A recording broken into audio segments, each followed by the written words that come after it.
Today we're going to be talking about self-discipline, which is to obey your conscience. We have to develop a sense of right and wrong and always do what is right without being told or reminded. We must develop self-discipline early in life because our parents are not always going to be around to help us. And once we get self-discipline, it's like we're being the boss of ourselves. We can make our own decisions. We don't have to rely on anybody else. So that's a little bit about self-discipline. What we're going to talk about in the rest of it is two strikes or two, yes, strikes, the upset ridge hand strike and the reverse upset punch. So we're going to do these like we've done them before. I'm going to describe them. So I will do it. I will explain it.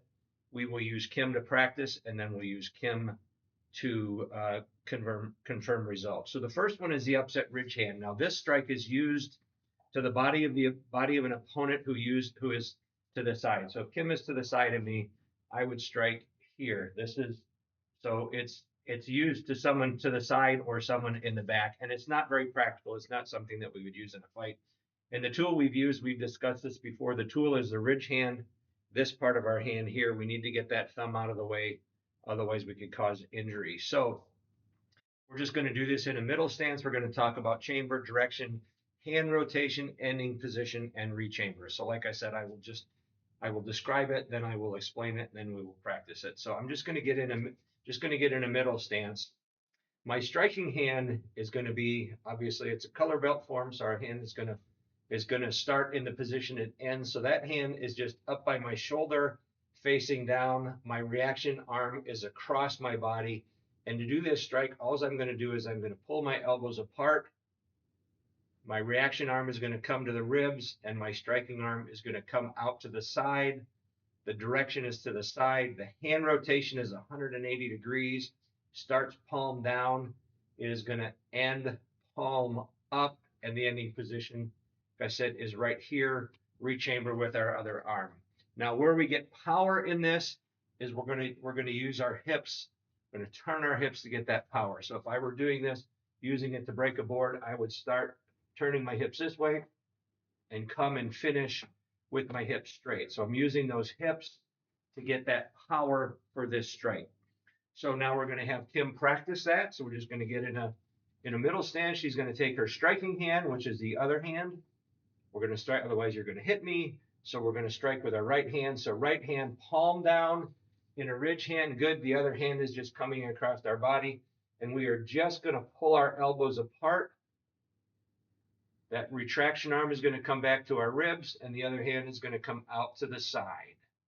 So let's do that again. Go slow, just pull those hands apart.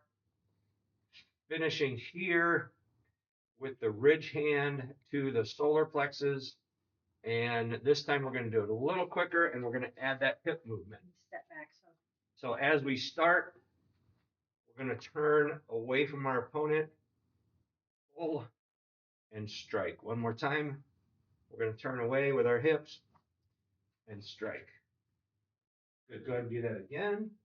I like the way you're looking at your target. Your target is going to be right here. Good. A little, nope, that's good. That's good level. A little bit lower for you because you want to hit someone of the same size as you. So one more time. Okay, the only thing I'd like you to do is look at your target from the very beginning. Turn those hips one more time, turning the hips, looking at your target. And this will be the last one. Very good. Good. She's doing a great job bringing her hand back, although we do want this thumb outside so that we don't cause an injury. So that is the ridge hand strike. Like I said, it's used to go to the solar plexus of someone behind you or to the side, and it's not very practical for real world application. This next one, reverse upset punch, it is very applicable to real world application. This one we are going to talk about follow through. So this punch is like any other punch, except the palm starts down. That's where the upset comes from. The other hand is going to aim. This is our chamber position. Direction. The hand is going to come out. The punching hand is going to come out towards the solar plexus. Hand rotation here. Follow through the target, and then it comes back into the ribs. The other hand is rechambering. So When I said it's like a punch, we're basically in the same chamber position, other than that both hands are down. However, when we do a normal punch, that punch is going to extend all the way. This one is going to stop at the solar plexus. So if Kim were facing me and we were in a fight, I'm just going to hit you. Oh. So relax.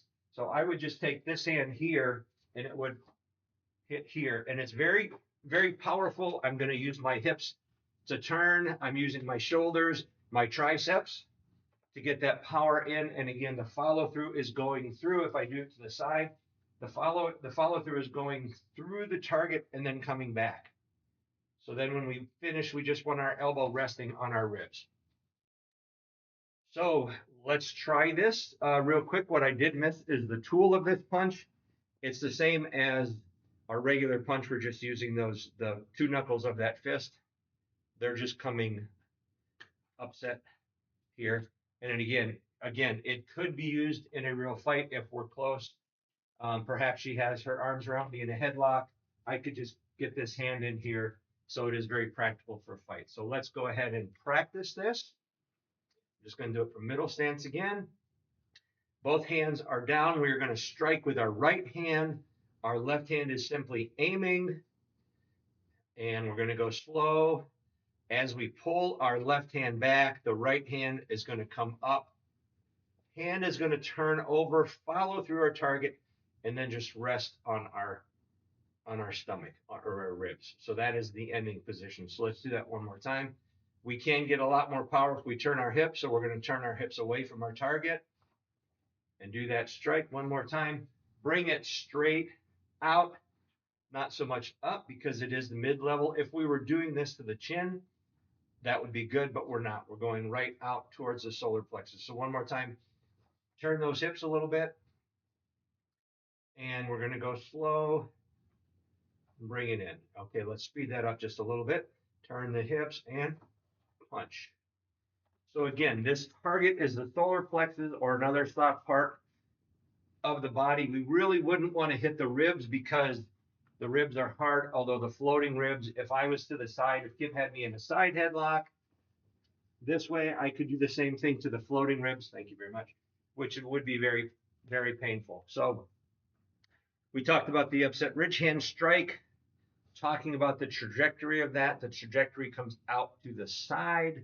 We talked about the reverse upset punch with the follow through coming through our target, ending on our ribs.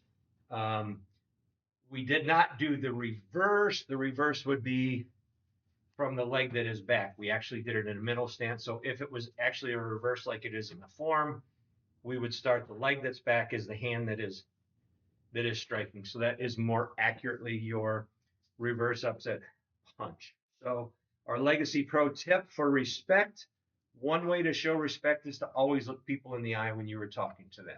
So that's it for today.